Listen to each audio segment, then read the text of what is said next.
I mean, that's how you rope people in. Like if you really want people to know what's going on, that's how you rope them in. And so you've been talking a lot about this book, and I'm curious how the press has been for you, because you're doing different podcasts, interviews. How has that been for you? Because you did talk a lot about in this book about how stepping away a you little were bit. stepping away. You were done with acting as a kid.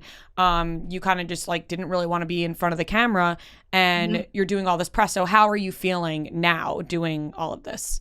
Well, that's such a considerate question. I appreciate that so much. I was definitely nervous going into the press, like beforehand.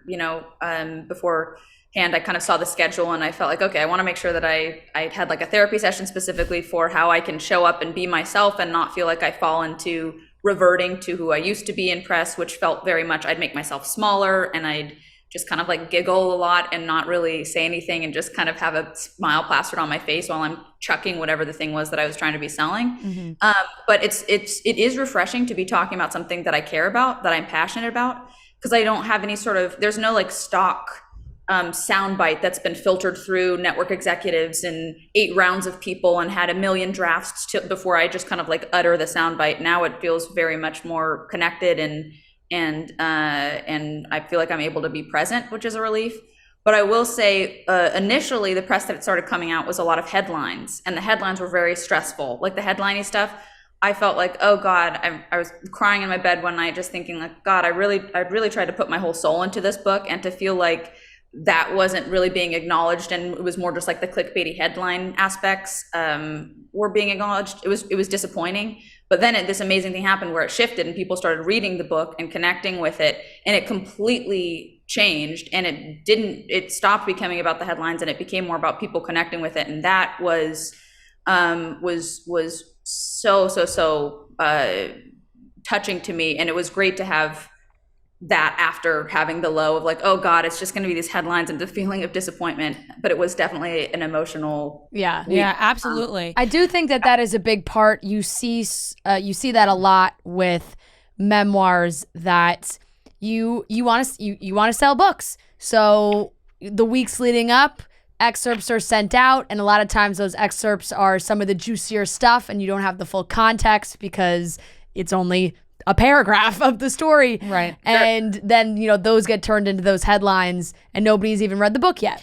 But then the book came out, and I saw the exact change that you saw, because I did see all those headlines right before the book came out, and we knew you were coming on the show, and so I was obviously reading those articles. And then once the book came out, I saw a lot of TikToks coming up on my page that were talking about the title of your book and the things, not just about Nickelodeon or whatever, but the things about your mom and the things you went through very personally, that I saw so many people writing like, I am so happy that somebody is so openly talking about their relationship with their mom. Like, I have a relationship with my mom like this, and people think you're nuts that you could feel this way towards your parent, but like sometimes that's just how you feel. And so I saw that conversation happening more, which I thought was exactly why you would write something like this, is to not only is it a therapeutic experience for yourself, but also for other people to be like, wow, I went through the same thing and I know I'm not alone, and like it's okay to feel a certain way towards your parent.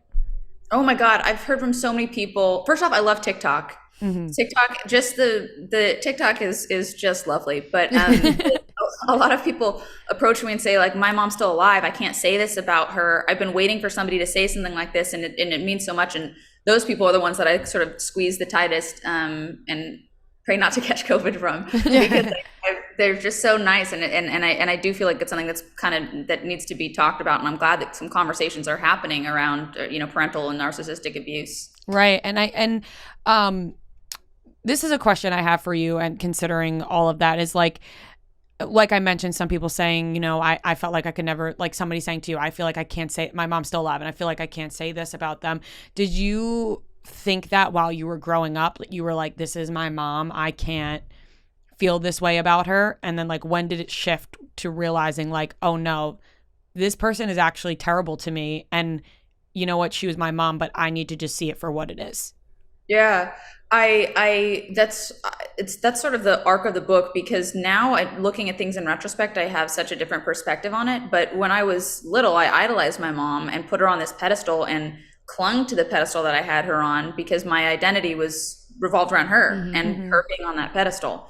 But now I think when I first started to have like an inkling that, oh, this isn't healthy, or this isn't normal, or this isn't right, I think I was probably 11. And it's when my mom taught me she taught me calorie restriction, which very quickly led to anorexia. And now I think that was when I started having that like itch of that pull, that tug of, oh, something's off, something's wrong. But I wasn't able to put that into words, certainly. And I also wasn't even able to really face that thought myself. Anytime I had any thought that was even slightly negative or that removed my mom from that pedestal at all, as a coping mechanism, I would just tamp it down. I would just shove it away. I'd just, ignore it because it was too scary and threatening of a thought to confront.